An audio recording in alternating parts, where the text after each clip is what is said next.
For many, home ownership is an essential part of the Australian dream, but that doesn't mean it has to be your dream too. Maybe you don't need the extra bedroom or a backyard for a dog. Maybe you don't think real estate is the best investment out there. Or maybe you simply can't figure out how to afford a mortgage. Whatever motivates you to stay in an apartment or other leased property, people will probably tell you that renting is like burning your money. But in reality, being a renter can work to your financial benefit. In this episode, you'll learn 5 ways to build wealth without owning a house. But before we go too far, don't forget to hit that subscribe button so you don't miss the next videos on the best investment to include in your portfolio. The pros of owning a home. Understanding what the benefits of home ownership are can really help make the decision whether to buy a home easy.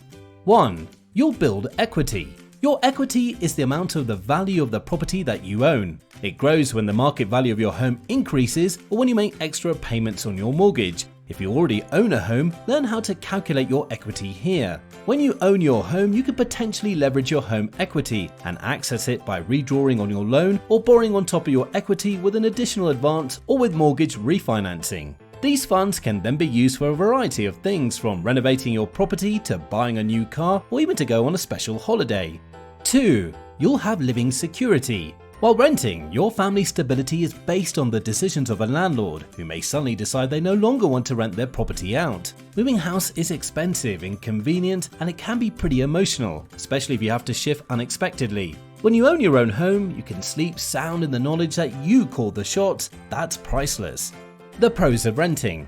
1. No maintenance costs or repair bills. One of the benefits of renting a home is that there are no maintenance costs or repair bills. This means that when you rent a property, your landlord assumes full responsibility for all maintenance, improvement, and repairs. If an appliance stops working or your roof starts to leak, you call the landlord, who's required to fix or replace it. Homeowners, on the other hand, are responsible for all home repair, maintenance, and renovation costs. Depending on the nature of the task and whether multiple jobs pop up at the same time, it can get quite pricey. 2. Access to amenities. Another financial benefit of renting is having access to amenities that would otherwise be an enormous expense. Luxuries such as an in-ground pool or a fitness center come standard at many mid-scale to upscale apartment complexes with no additional charge to tenants. If a homeowner wanted to have access to these amenities, they would likely have to spend thousands of dollars for installation and maintenance. Condo owners aren't exempt from these costs either. These expenses are rolled into the Homeowners Association (HOA) fees, which are due on a monthly basis. The cost of owning a home. We all know that buying a home involves a big initial financial outlay, but few of us are aware of just how long the docket can run. Federal and state governments may be handing out incentives left, right, and center, but this doesn't mean that you no longer need to prepare an extensive cost analysis before buying a home.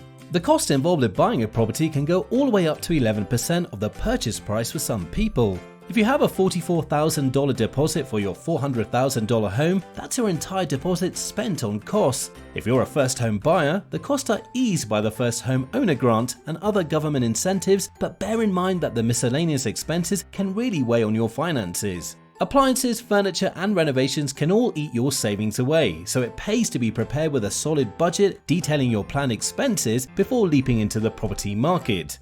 Cost of buying a home in Australia.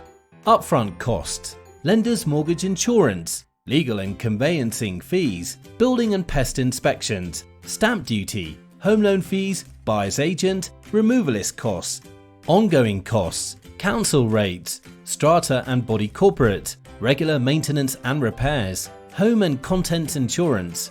When you plan to sell the house, you could pay an additional 2% as selling commission plus other marketing costs. 5 ways to build wealth without owning a house. 1. Invest in a rental property.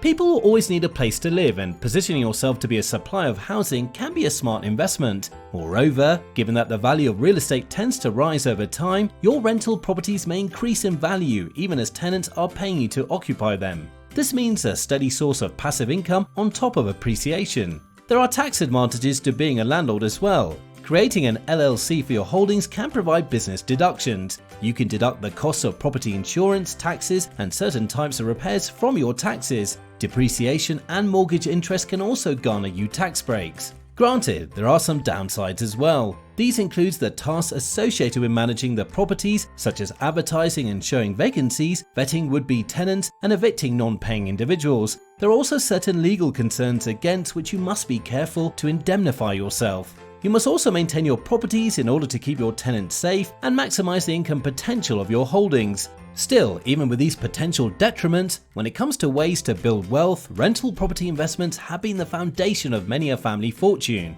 2. Grow your super.